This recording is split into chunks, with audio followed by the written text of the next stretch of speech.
ಆತ್ಮೀಯ H16 news ಅರ್ಥಾತ್ ಸೀತಾರಾಮ್ ನ್ಯೂಸದ ವೀಕ್ಷಕರೇ, ನಾನು ನಿಮ್ಮವ ಎಂ ಆಯುಧ ಮಲ್ಲಪ್ಪ ಜೊತೆ ಅವರು.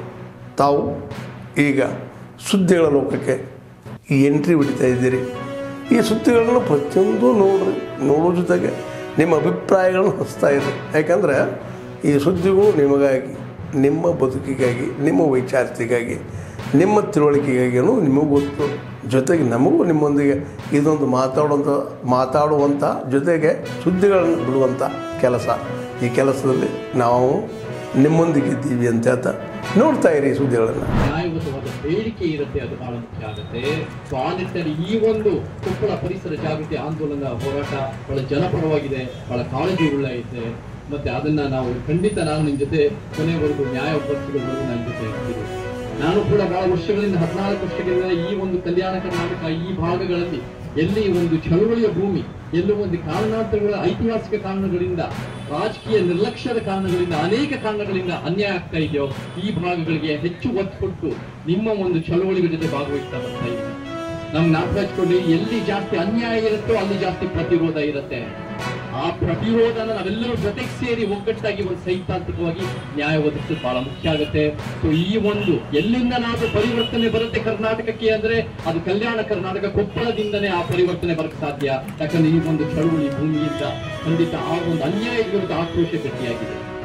ನಾನು ಕೂಡ ಅನೇಕ ವರ್ಷಗಳಿಂದ ಈ ಒಂದು ಬೇರೆ ಬೇರೆ ಕಂಪನಿಗಳು, ಪರಿಸರ ನಾಶಗಳು, ಆರೋಗ್ಯದ ಸಮಸ್ಯೆಗಳಿಂದ ಏನೇನು ಬೇರೆ ಬೇರೆ ಭಾಗಗಳಲ್ಲಾಗಿರ್ಬೋದು, ಕೊಡಗಿನೆಲ್ಲ ಈ ಒಂದು ರೀತಿ ಸ್ಯಾಂಡ್ ಮಾಫಿಯಾಗಳಿಂದ, ರಿಸಾರ್ಟ್ ಮಾಫಿಯಾಗಳಿಂದ ಆಗ್ತಿರೋ ಲ್ಯಾಂಡ್ ಸ್ಲೈಡ್ಗಳಾಗಿರ್ಬೋದು, ಒಂದು ಹೊಳಲ್ಕೆರೆ ಮತ್ತೆ ಚಿತ್ರದುರ್ಗ, ಬಳ್ಳಾರಿ, ಸಂಡೂರು ಮತ್ತೆ ತೋಟಗಳೆಲ್ಲ ಆಗ್ತಿರೋ ಬೇರೆ ಬೇರೆ ಮೈನಿಂಗ್ ಆಗಿರ್ಬೋದು, ಮತ್ತೆ ಇವತ್ತು ನಿಮ್ ಜೊತೆ ಕೊಪ್ಪಳದಲ್ಲಿರೋ ಈ ಕಂಪನಿಗಳಿಂದ ಏನೇ ನಾಶ ಆಗ್ತಾ ಇರೋದು, ನಿಮ್ ಜೊತೆ ಹೋರಾಟ ಮಾಡ್ಕೊಂಡು ಬರಬೇಕು. ಎಲ್ಲಾ ರೀತಿ ನಾವೆಲ್ಲ ಹೋರಾಟಗಾರರು ಒಗ್ಗಟ್ಟಾಗತ್ತೆ ಬಹಳ ಮುಖ್ಯ. ನಮಗೆ ಇವತ್ತಿನ ದಿನ ಈ ಒಂದು ಕಂಪನಿಗಳಿಂದ ನೀವೆಲ್ಲ ಗೊತ್ತು, ನಮಗೆ ಹಿರಿಯರು ಹೇಳ್ತಾ ಇದ್ರು 202 ಕಂಪನಿಗಳು, 22 ಬೃಹತ್ ಕಂಪನಿಗಳು. ಈ ಕಂಪನಿಗಳಿಂದ ಎಷ್ಟು ಪರಿಸರ ನಾಶ ಆಗ್ತಾ ಇದೆ, ಆರೋಗ್ಯ ಕ್ಯಾನ್ಸರ್ಗಳು ಬರ್ತಾ ಇದೆ, ರೈತರ ಬೆಳೆಗಳಿಗೆ ಹಾಳಾಗ್ತಾ ಇದೆ, ರೈತರ ಜೀವನ ಹಾಳಾಗ್ತಾ ಇದೆ. ಮತ್ತೆ ದೊಡ್ಡ ಇದರಿಂದ ಯಾರು ಲಾಭ ಪಡ್ತಾ ಇದ್ದಾರೆ ಅದು ಪ್ರಶ್ನೆ. ಇದರಿಂದ ಜನರಿಗೂ ಉದ್ಯೋಗ ಏನ್ ಸಿಗ್ತಾ ಇಲ್ಲ, ಬೇರೆ ರಾಜ್ಯದಿಂದ ಪಡ್ತಾ ಇದ್ದಾರೆ. ನಮ್ಗೆ ನಿಜವಾಗ್ಲೂ ಯಾರಿಗೆ ಲಾಭ ಆಗ್ತಾ ಇದೆ ಅಂದ್ರೆ 1% ಉಳ್ಳವರು, ಯಾರು ಶ್ರೀಮಂತರು, ಯಾರು ಇಂಥವರಿಗೆ ಮಾಲೀಕರಿಗೆ ಲಾಭ ಆಗ್ತಾ ಇದೆ, ಬೇರೆ ಎಲ್ಲರಿಗೂ ಇನ್ನು ಅನ್ಯಾಯ ಆಗ್ತಾ ಇದೆ. ಈ ವಿಚಾರಗಳಿಗೆ ನಾವು ಖಂಡಿತ ಈ ಒಂದು ಬೇಡಿಕೆಗಳಲ್ಲಿ ಯಾರಾದ್ರೂ ಕಾನೂನು ಉಲ್ಲಂಘನೆ ಮಾಡ್ತಾ ಇದ್ದಾರೆ ಅಂದ್ರೆ ಅವ್ರ ಮೇಲೆ ಕಠಿಣ ಕ್ರಮ ಆಗ್ಬೇಕು, ಅದ್ರಲ್ಲಿ ಎರಡು ಮಾತಿಲ್ಲ. ಆದ್ರೆ ನಾವು ಬರೀ ಒಂದು ಹೋರಾಟ, ಈ ಒಂದು ಹೋರಾಟದಿಂದ ನಾವು ಪರಿಹಾರ ಸಿಗತ್ತಲ್ಲ. ನಮಗೆ ಒಂದು ಶಾಶ್ವತ ಪರಿಹಾರ ಅಂದ್ರೆ ನಾವು ಗಟ್ಟಿಗೆ ನಾವು ಕಾನೂನು ರೂಪಿಸೋರಾಗ್ಬೇಕು, ನಾವು ಯೋಜನೆ ನೀತಿ ತರೋರಾಗ್ಬೇಕು. ನಾವು ಕಾನೂನು ರೂಪಿಸೋರು ಅಂದ್ರೆ ಏನು?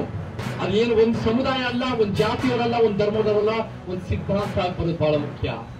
ಪರಿಸರ ನಾಶಕ್ಕೂ ಉದ್ಯೋಗಕ್ಕೂ ಎಲ್ಲರಿಗೂ ಪರಿವರ್ತನೆಗೂ ಒಂದಕ್ಕೊಂದು ಸಂಬಂಧ ಇದೆ.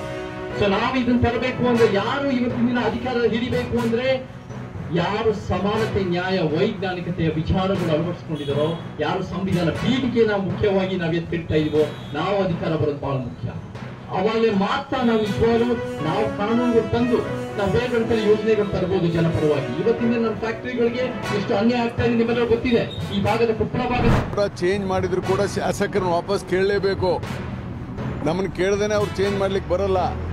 They have to call the legislature party meeting ಕರೆದು ಏನಪ್ಪ ಸಿದ್ದರಾಮಯ್ಯನ ಬದಲಿ ಮಾಡ್ಬೇಕಂತ ಕೇಳಿದ್ರೆ ಎಸ್ ಅಂದ್ರೆ ನಾವೆಲ್ಲ ಎಸ್ ಅಂದ್ರೆ ಮಾತ್ರ ತಿಳಿದ್ರೆ ಆಗಲ್ಲ. ಅಲ್ಲಿ ವರಿಷ್ಠ ಮಂಡಳಿ ಅವ್ರು ಯಾಕೆ ಮಾಡ್ತಾರೆ? ಇದು ಮಾಧ್ಯಮದಲ್ಲಿ ಹೇಳ್ತಾ ಇರ್ತಾರೆ. ಹೀಗಾಗಿ ನಾವು ಹಿಂದೆ 2023 ಮೇದಲ್ಲಿ ಶಾಸಕಾಂಗ ಪಕ್ಷ ಸಭೆ ಕರೆದಾಗ ನಾವೆಲ್ಲ ಸಿದ್ದರಾಮಯ್ಯನ ಬಹುಮತದಿಂದ ಆಯ್ಕೆ ಮಾಡಿದ್ದೇವೆ. ಒಂದ್ಸಾರಿ ಆಯ್ಕೆ ಮಾಡಿದ್ಮೇಲೆ ಈಸ್ 5 year ಚೀಫ್ ಮಿನಿಸ್ಟರ್. ಆಮೇಲೆ ಹೈಕಮಾಂಡ್ ನಮಗೆ ನಾವು ಚೇಂಜ್ ಮಾಡ್ತೀವಿ ಅಂತ ಏನು ಅವರು ಹೇಳಿ ಏನು ಮೀಟಿಂಗ್ ಕರೆದಿಲ್ಲ. ಹೀಗಾಗಿ ಈ ಪ್ರಶ್ನೆ ಉದ್ಭವಿಸೋದಿಲ್ಲ. ಡಿ ಕೆ ಶಿವಕುಮಾರ್ ಅವರು ನಮ್ಮ ಪಕ್ಷದ ಅಧ್ಯಕ್ಷರು. ಸ್ವಾಭಾವಿಕವಾಗಿ ಪಕ್ಷದ ಹೈಕಮಾಂಡು ತೀರ್ಮಾನ ಮಾಡ್ತದೆ. ತೀರ್ಮಾನ ಮಾಡಿದಾಗ MLA ಮೀಟಿಂಗ್ ಕರೀಲೇಬೇಕಾಗುತ್ತೆ. ಅದಕ್ಕೆ ಅವರು ಪಕ್ಷದ ತೀರ್ಮಾನ ಮಾಡಿದಾಗ ಯಾರು ಬೇಕಾದ್ರೂ ಆಗ್ತಾರೆ ಅಂತ ಹೇಳಿದ್ದಾರೆ. ಸ್ವಾಭಾವಿಕವಾಗಿ ಡಿ ಕೆ ಶಿವಕುಮಾರ್ ಹೇಳಿದ್ರಲ್ಲಿ ಏನು ತಪ್ಪಿಲ್ಲ. ಬಹುತೇಕರು ಅಂದರೆ ಎಲ್ಲರೂ ಕೂಡ ಸಿದ್ದರಾಮಯ್ಯ ಪರವಾಗೇ ಇದ್ದಾರಂತೆ ಸರ್ ಬಹುತೇಕ ಶಾಸಕರು. ನನಗೆ ಗೊತ್ತಿಲ್ಲ, ನಾನಂತೂ ಸಿದ್ದರಾಮಯ್ಯ ಪರವಾಗಿದ್ದೇನೆ. ಬೇರೆಯವ್ರು ನಾನು ಹೆಂಗೆ ಹೇಳಪ್ಪ? ಅಲ್ರಿ, ನಾನು ಹೆಂಗೆ ಹೇಳಲಿ?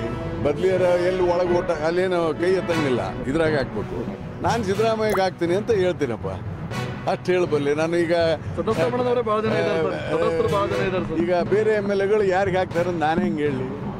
ಸರಿ, ಒಂದು ಅವ್ರು ನಮ್ಮ ಟೆಂಟಿಗೆ ಬಂದು ಬರೋದ್ರಿಂದ ಆಗಲೇ ಗೊತ್ತಿರೋ ವಿಚಾರ, ಅವ್ರಿಗೆ ವಿನಂತಿ ಮಾಡೋದು ಮತ್ತೆ ಅವರಿಗೆ ಅವರ ಒಂದು ಇದನ್ನ ಏನಂದ್ರೆ ಸಚಿವರು ಬರ್ತಾ ಇದ್ದಾರೆ, ಅವರಿಗೆ ನಮ್ಮ ಜಂಟಿ ಕ್ರಿಯಾ ವೇದಿಕೆ ಸಂಸದರು ಸಚಿವರು ನಮ್ಮ ಜಂಟಿ ಕ್ರಿಯಾ ವೇದಿಕೆ ಮೂಲಕ ಅವರಿಗೆ ಸ್ವಾಗತನ ಮಾಡ್ತಾ ಇದ್ದೀವಿ. ಪರಿಸರ ರಕ್ಷಣಾ ವೇದಿಕೆ ಮತ್ತು ಕೊಪ್ಪಳ ಜಿಲ್ಲಾ ಬಚಾವ್ ಆಂದೋಲನ ಸಮಿತಿ, ಹಂಗೆ ನಮ್ಮ ಜಿಲ್ಲಾ ಪಡಿಸಿದ್ದೀನಿ, ನಾನು ನಿಮ್ಮ ಜೊತೆಗೆ ಇದ್ದೀನಿ ಅನ್ನೋದನ್ನ ಬಹಳ ಸ್ಪಷ್ಟವಾಗಿರ್ತೀನಿ.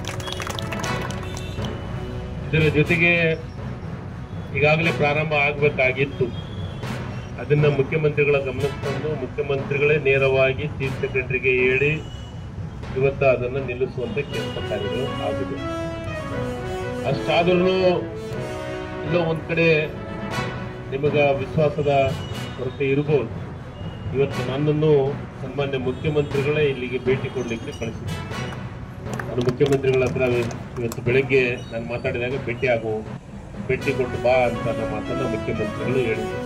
ನಾನು ಮತ್ತು ಶಾಸಕರು, ಸಂಸದರು ಮತ್ತು ನಮ್ಮ ಜಿಲ್ಲೆಯ ಶಾಸಕರ ಜೊತೆಗೆ ಕರ್ಕೊಂಡು ಇನ್ನೊಂದು ಸತಿ ಇವು 4 ಬೇಡಿಕೆಯನ್ನ ಅವ್ರು ನನ್ನ ಮುಂದೆ ಇಟ್ಟಿದ್ದಾರೆ.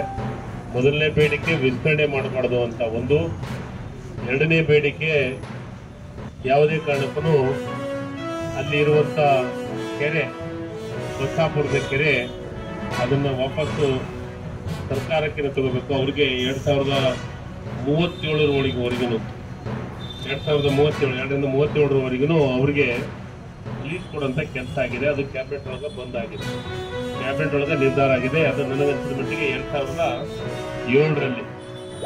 2007ರಲ್ಲಿ ಆದಂತ ಒಂದು ಕೆಲಸ ಅದು. ಅದನ್ನ ನಾನು ಮುಖ್ಯಮಂತ್ರಿಗಳ ಗಮನಕ್ಕೆ ತರ್ತೀನಿ. ಯಾಕಂದ್ರೆ ಮತ್ತೊಮ್ಮೆ ಕ್ಯಾಬಿನೆಟ್ಗೆ ತಂದು ಅದನ್ನ ಇದನ್ನ ಮಾಡಬೇಕಾಗತ್ತೆ. ಅದು ಮುಖ್ಯಮಂತ್ರಿಗಳ ನಿರ್ಧಾರ ತಗೊಳ್ಳುವಂಥದ್ದು. ಇವೆರಡು. ಇನ್ನು ಒಂದು, ನೀವು ಭೇಟಿಯನ್ನ ಕೊಡಬೇಕು ಅಂತ ಹೇಳಿದ್ದೀವಿ ಯಾರಿಗೆ, ಆರೋಗ್ಯ ಸಚಿವರಿಗೆ ಮತ್ತು ಇವರಿಗೆ ಕೈಗಾರಿಕಾ ಸಚಿವರಿಗೆ.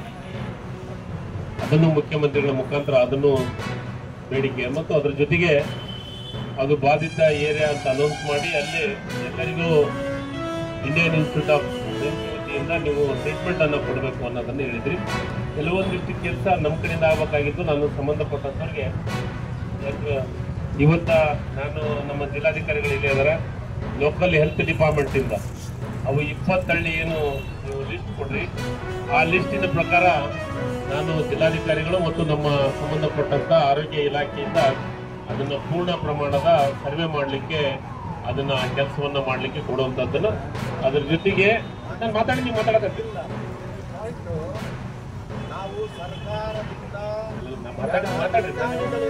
ಆಯ್ತು ಸರ್, ಮಾತಾಡ್ಕಂತ್ರಿ. ಆಯ್ತು, ಹಂಗನ್ ಇದು ಬೇಡ ಅದಕ್ಕೂ ಒಂದು ಪತ್ರ ಬರ್ತೀವಿ. ಅದಕ್ಕೊಂದು ಪತ್ರ ಬರೆದು ಇಂಡಿಯನ್ ಇನ್ಸ್ಟಿಟ್ಯೂಟ್ದವ್ರಿಗೆ ಒಂದು ಪತ್ರ ಬರ್ತೀವಿ ಸರ್ಕಾರದ ವತಿಯಿಂದ. ಅವ್ರಿಗೇನು ಸರ್ವೆ ಮಾಡಕ್ಕ ಹೇಳುವಂತ ಕೆಲಸವನ್ನ ಮಾಡ್ತೀವಿ.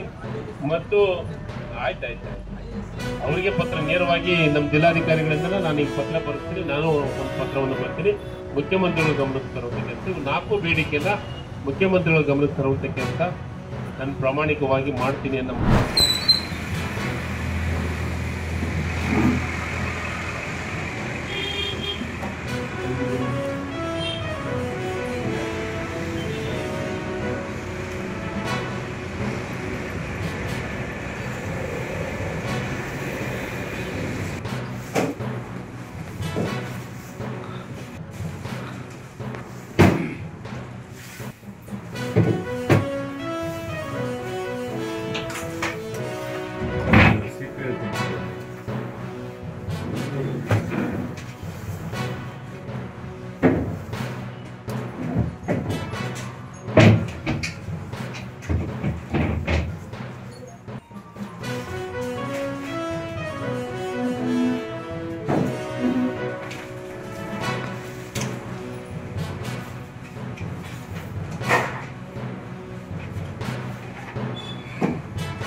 ಆದ್ಮೇಲೆ ಎಲ್ಲ ಸುದ್ದಿಗಳನ್ನು ನೋಡಿದ್ರಲ್ಲ, ಏನು ಅನಿಸ್ತು ನಿಮಗೆ? ಇದರಲ್ಲೇ ನಿಮ್ಗೆ ಲೈಕ್ ಆಗಿರ್ಬೋದು, ಡಿಸ್ಲೈಕು ಆಗಿರ್ಬೋದು, ಕಾಮೆಂಟ್ ಬೇಡಪ್ಪ ಅಂತೂ ಅನಿಸಿರ್ಬೋದು, ಕಾಮೆಂಟ್ ಮಾಡಬೇಕಪ್ಪ ಅನಿಸ್ಬೋದು, ಶೇರ್ ಮಾಡಬಾರ್ದಪ್ಪ ಅನಿಸಿರ್ಬೋದು, ಅದು ಮಾಡಬೇಕು ಅನಿಸಿರ್ಬೋದು. ಏನಾದರೂ ಆಗಲಿ ಶೇರ್ ಮಾಡ್ತಾಯಿರಿ, ಈ ನ್ಯೂಸ್ಗಳನ್ನ ಹಂಚ್ತಾ ಇರಿ, ಜೊತೆಗೆ ಇದಕ್ಕೆ ಸಬ್ಸ್ಕ್ರೈಬ್ ಆಗ್ತಾಯಿರಿ ಅಂತ ಹೇಳ್ತಾ H16 ನ್ಯೂಸ್ ಅರ್ಥಾತ್ ಹೇ ಸೀತಾರಾಮ್, ಇದು ಸತ್ಯದ ಕೈಗೆ ನಡಿ. ವಂದನೆಗಳು.